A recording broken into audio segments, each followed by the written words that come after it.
Okay, ladies and gentlemen, welcome to the third lecture of today's DNA workshop, sponsored by Family Tree DNA and organized by myself and Debbie Kennett on behalf of ISOGG, the International Society of Genetic Genealogy. It gives me great pleasure to introduce to you Katherine Borges. Now, Katherine is the director of the International Society of Genetic Genealogy, which is just on the other side of this booth here, and it is free to join. There are no joining fees because we believe that you should spend your valuable money on doing DNA testing. So it's absolutely free. It's a great resource. There is a Wikipedia page and website associated that will tell you everything you need to know about DNA. And Katherine started this in about 2005. 10 years on the 25th of April. 10 years on the 25th of April. So we're celebrating her decade of experience. So it gives me great pleasure to introduce Katherine Borges to you. She's going to talk to us about famous British DNA. Please make her feel very welcome. Thank you. Thank you very much. So one of the first things, how many of you is there anybody here that's completely new to DNA testing? No? You know, okay, so you know that there's different types of, okay, I'm going to skip this then. You know, too, about the different paths the DNA travels, that the path of mtDNA travels a mother's line, and the path of Y-DNA travels a father's line, and that males have both. Males have both mitochondrial and Y, but females do not have the Y, of course, because that's a gender chromosome. So we need to have males test as a proxy for us. Where does the DNA come from? So for those of you that are already familiar with it, you know that it comes from living descendants. And I chose this picture. It was in a slide of a speaker who was here yesterday, Terry King. So I'll talk a little bit about him later, so remember who he is. And then I've got Marie Antoinette up here, because if you aren't aware, Marie Antoinette, they found a locket with a lock of her hair inside of it. And it hadn't been touched. Normally, ancient remains, and especially hair, are not good DNA extraction sources because it gets contaminated and the DNA breaks down, but because it was in the locket, it didn't. And they found, under a cathedral in France, they found a heart, a petrified heart in a goblet, and it was labeled with her son's name. So they did DNA testing on the hair, they did DNA testing on the heart, they matched, and they had a state funeral for her son back in 2004. So I'll talk a little bit more too later on Marie Antoinette. But for the most part, we don't get DNA for genealogical purposes from ancient remains. I think in the future, though, you might see more of it. I do have, my grandfather was from Scotland, and he immigrated to America, and the line is daughtered out. It only has daughters. I don't have any sons to test for a Y chromosome for the McCallum surname. So I have an envelope that my grandfather licked the envelope and the stamp, and I put it into a Ziploc bag in a dry place because I'm waiting for technology to advance so that I can get Y chromosome DNA out of it. Copernicus is actually another case where they had successful hair testing, but again, it was because it was preserved and wasn't contaminated. There was a strand of his hair, or several strands of hair, closed in a book and not touched. And they did DNA testing on the hair in the book, and then DNA testing that they extracted from his gravesite, they matched, and so it corroborated that was Copernicus's DNA. On mtDNA, you can use it for genealogical purposes, but it's a little more difficult. It's easier if you have a goal in mind. And I like to show this example because this is where it was used for genealogy purposes. These two women right here, Martha Kelly and Catherine Kelly, were thought to be sisters. And so living descendants of them test, their DNA matched, and so it corroborated that the common ancestor was Elizabeth Cummins. Jesse James, while it's not British, the reason I like to talk about Jesse James is because when you get into this, and if you ever decide to start reading any scientific studies, I highly recommend you begin with Jesse James. And the reason why is because it's very easy to read. It's not very technical language. One of the things they did with Jesse James was after he was shot and killed by Robert Ford, they buried him in the front yard of his house, and they charged people a fee to come in and visit the grave. Later, they moved his body from the front yard of the house to a cemetery. and then they kind of lost track of the grave, you know, when tombstones get knocked over and that sort of thing. So they took DNA from the front yard that they found, amazingly. They took DNA from the gravesite that they thought was him, and then they tested female line mitochondrial descendants related to the same common female ancestor as Jesse James, and all of the DNA matched. So it corroborated the gravesite and the DNA signature of Jesse James on mitochondrial DNA. So last year, there was a TV program that had the comedian Eddie Izzard, I think I said that right, and one of the features of it was that he had Neanderthal DNA and that he was 2.8%. You know, they make the normal, typical jokes about Neanderthals, you know, being knuckle draggers and that kind of thing. But they actually did a study, scientists did a study where they were reproducing Neanderthal tools, and it took modern humans 18 months to reproduce Neanderthal tools. And so what they deduced from that is that Neanderthals are actually much smarter than previously thought, if it's taking modern humans 18 months to reproduce it. So it's actually a compliment to say you have Neanderthal DNA and a large amount of it. So if you were wondering too, if you had Neanderthal DNA, because I actually do meet some people sometime and that's the only thing they want to know, then you can take a test for it. And this is the Genographic project, which is hosted by National Geographic, has a Neanderthal result in their test. And so mine came out 1.5, and then I tested at 0% Denisovan, that's another hominid. Family Tree DNA, that's at stall 110 right there, they do the DNA testing for Genographic. And if you test through Genographic, you can upload your results into their database. Now, if you want to get the Neanderthal DNA test, or especially if you're a male, you can get more refined SNPs in the Genographic test, but it doesn't really help females as much, unless like you're a female and you're interested in this part. I personally am more into the genealogy part, but you know, to each his own. If you're interested in this, that's what you can do. Eddie Izzard's haplogroup is I2A1 star, which actually is the same as my husband's. And my husband is Azorian Portuguese, and we believe that his ancestor was Flemish. Portugal had a war with Flanders. They took in some Portuguese refugees into the Azore Islands, and like the island of St. George has a high percentage of Azorian Flemish colonists. So on his DNA test, it shows that his origins were highly concentrated in the Low Countries. So he probably is Flemish on his Y chromosome, even though they've been in Azores for 600 years until they went to America. But Eddie Izzard has the same DNA on his Y chromosome as my husband. So there's only one company now, it's Family Tree DNA, that does YSTR testing, Y chromosome testing. And they've been doing it since the year 2000 when they launched the company. Ancestry used to offer it, but they don't offer it anymore. They only have the Autosomal test. And these are Y chromosome results, YSTR results for the surname LYON. And there's a particular branch of LYON that is very well documented. Supposedly, I got to use my weasel word terms, came over with William the Conqueror, but their genealogy does go back to the 1200s and earlier. The book is online. You can Google it. It's in Google Books. It's called The LYON Memorial.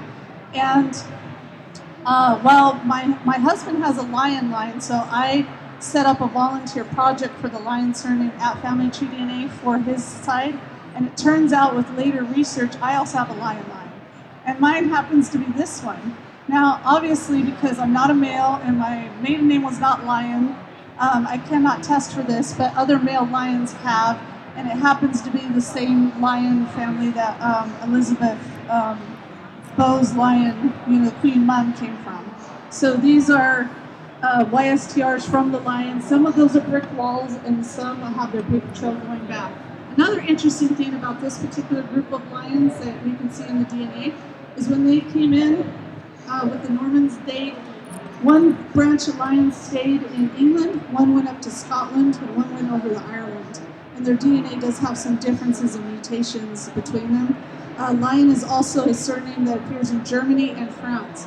And so when my husband did get a match for his lion cousin, While we're still stuck in, the 1850 England census, haven't gotten past that, it did narrow down the country because we didn't know what country his line was from, and the match he has is from England. That also came in through the National Geographic Project when they had YSTR testing.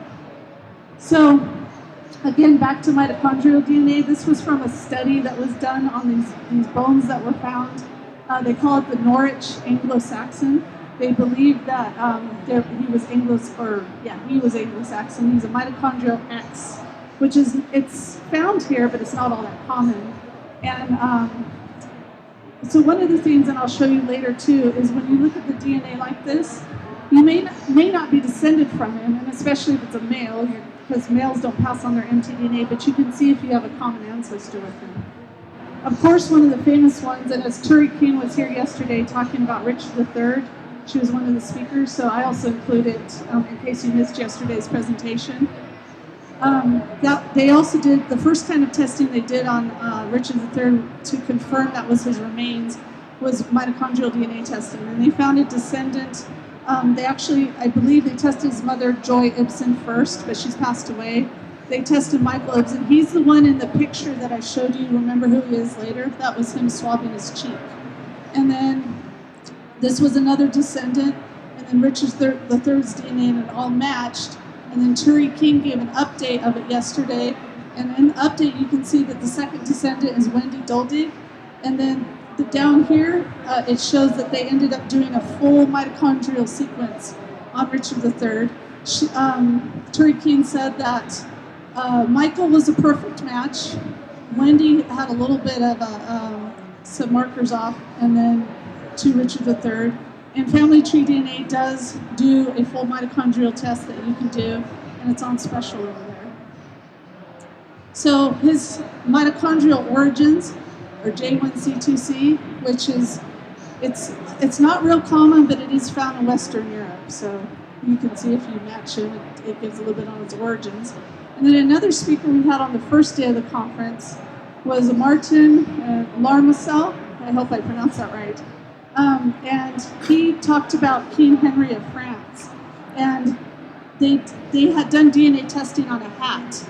And Martin did a paper, this is a paper right here, which actually proved that the DNA in the hat, when compared to descendants in the House of Bourbon, did not match. So they were able to disprove the DNA there. So this paper is online. You can download it and read it for free. It's in PubMed, so it's available. You don't have to pay for it. A lot of scientific papers you do have to pay for, but you can find some of them sometimes through Google Scholar. So another one that has done DNA testing, kind of surprisingly, because sometimes the royals seem kind of probably skittish about doing DNA testing because people laying claim to the throne and that kind of thing. But Prince Philip did do DNA testing to help confirm the remains when they found the Romanovs in the shallow grave. And his haplogroup origin is the most common in Western Europe, the H. And then they got a sample from Count Trubetz, I could probably massacre his name too, Trubetskoy, to match Tsar Nicholas to confirm his remains too. And the T is also common here, but not as common as H. It is indigenous to Western Europe. So early on when Family Tree DNA first started coming to Who Do You Think You Are for the conference and DNA testing, we used to get a lot of questions about Colin Jackson. Because on your episode of Who Do You Think You Are, he's one of the few that's actually done DNA testing. So the kind of DNA testing that was done on him was autosomal DNA, and it was a test. They have more refined tests for this now, but back then, his test results just came out with the 55% Sub-Saharan African, 38% European, and 7% Native American. And it actually pretty much was a close reflection of what he was. But something you need to know too is that different companies have different database samples. So they get their database samples from two sources, from scientific samples and then from the customers. So if you test at one company, your results will most likely, not always, but most likely be different in another company if you're mixed. Sometimes, though, you come in 100% European. And this is my brother. And This is Family Tree DNA's former charts, but I wanted to show it to you so you have a frame of reference. But something else that's important that you need to know is that siblings will not have the exact same results. Well, again, especially if you have a mixed ancestry, than each other. You don't inherit the same amounts of DNA from each parent. So that's my brother. This is me. So I have what I call a pizza slice of Jewish DNA. Now, I don't have any known Jewish ancestry, but I do have ancestors that were from Bohemia. It's now Austria because Bohemia no longer exists. And I'm brick-walled on that line, so I think that could possibly be where the Jewish came in. But I inherited that from my mother, and my brother didn't. He came in with the solid blue. And then this is my son, and my son has an additional pizza slice of Native American DNA because my husband has Native American ancestry. And then he also inherited more Jewish DNA from my husband's side, too. Possibly from Portuguese Sephardic, I'm not sure, though. This is what it looks like now. This is my son's results in Family Tree DNA since they updated to the My Origins. And so you get a breakdown with the graph over here. European, the Middle Eastern is the Jewish, the New World is the Native American, and then he has a sliver of African. The African didn't show up before in Family Tree DNA, but like I said, they're always updating their databases and they're different. But his African did show up in 23andMe because he also tested there. And then what it does is it takes the colors and it highlights them on the map. Right here, the Europeans here and the Native Americans there. And then it gives you the matches down here. So there's myself, my husband, and my brother.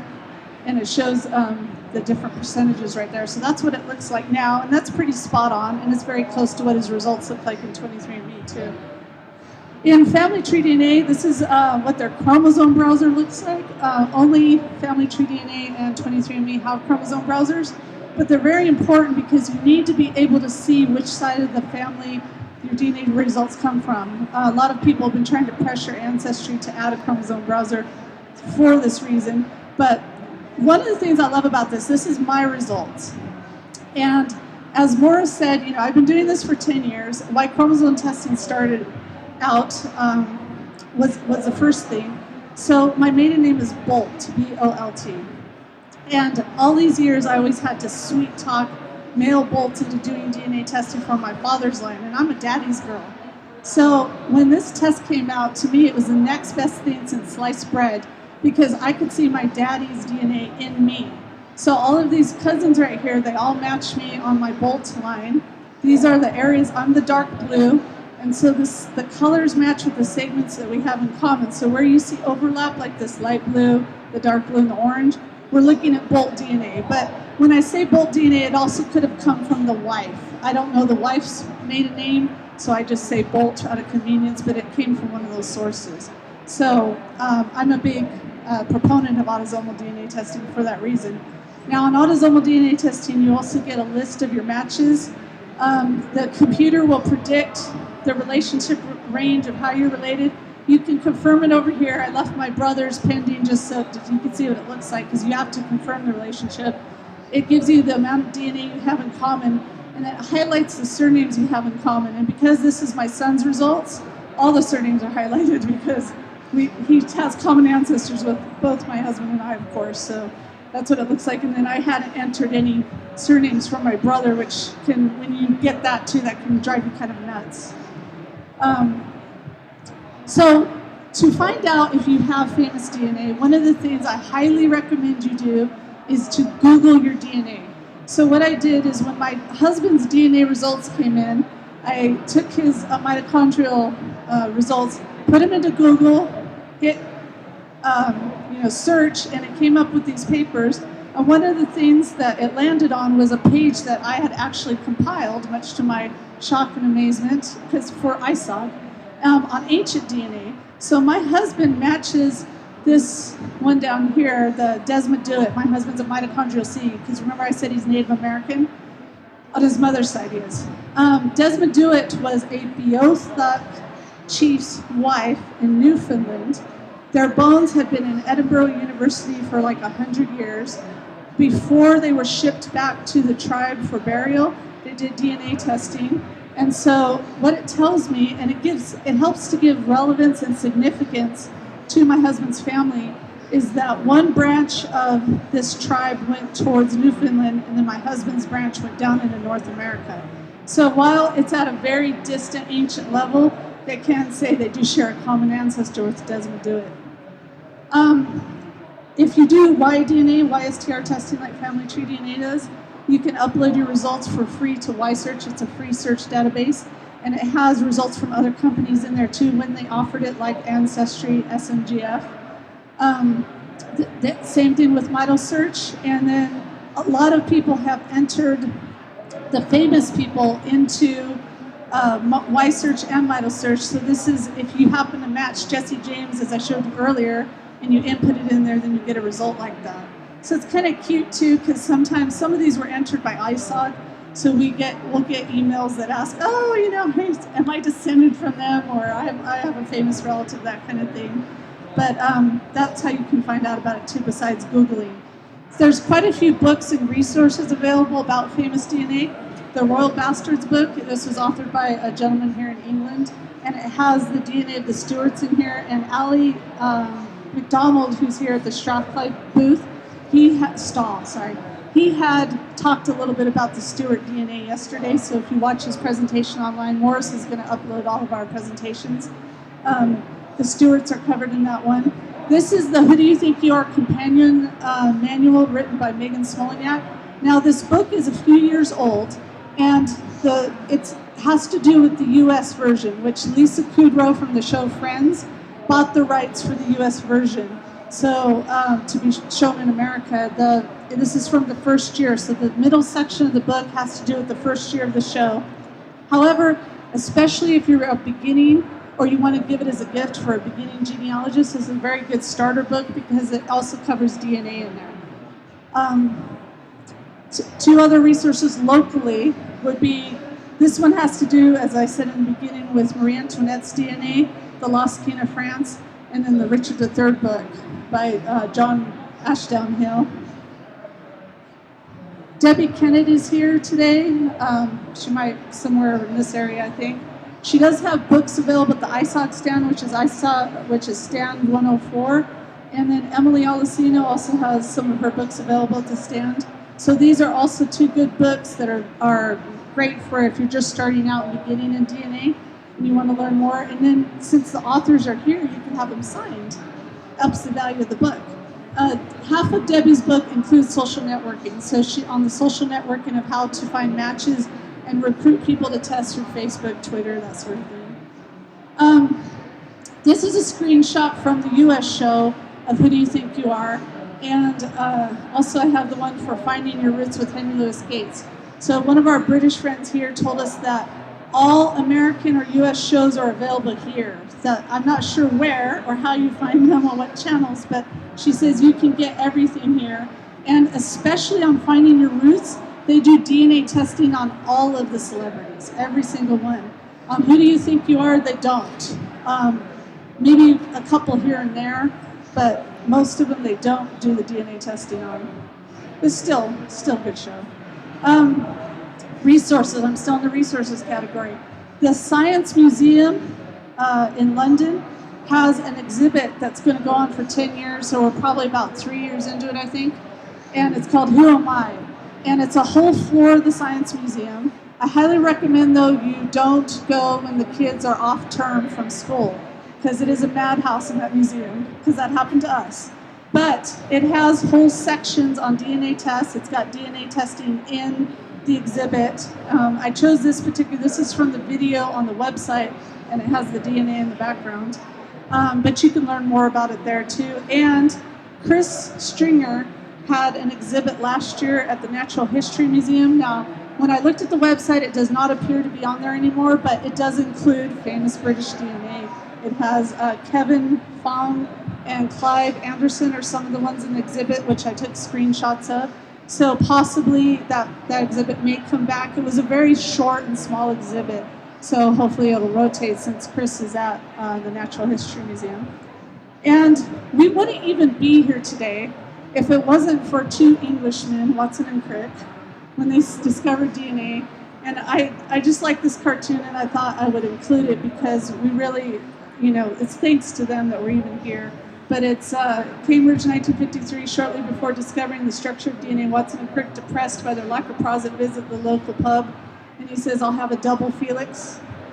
So that's cute. And that's the end. If you have any questions, we'll be between stands 110 for Family Tree DNA and 104 for ISOGG. And I'll be happy to answer any questions you might have. Thank you. Thank you, Catherine. Any questions for Catherine? Is anybody related to any royals here? Anyone related to Richard III? We're always looking for new DNA for Richard. Oh, really? Joanna is. Are you related to Richard III? Really? Very, very distantly. We're all related. We might need your DNA more than anybody else's, though. So we're always looking for new DNA for Richard III because his father seems to be wandering all over the place. Yes. I'm from King Edward III, but not on a direct line. You're King Edward III? King Edward III. Oh, okay. So I guess I'm related to Richard III. Do you have a question? Edward I? Oh, okay. On paper? Yeah, on paper. Oh, right, okay, very good. So people will be very keen to match with you then, because if they match your DNA, then they can possibly go all the way back to Edward I as well. Any questions at all? Okay, well, thank you very much, Katherine, for a fabulous presentation. Katherine Borges.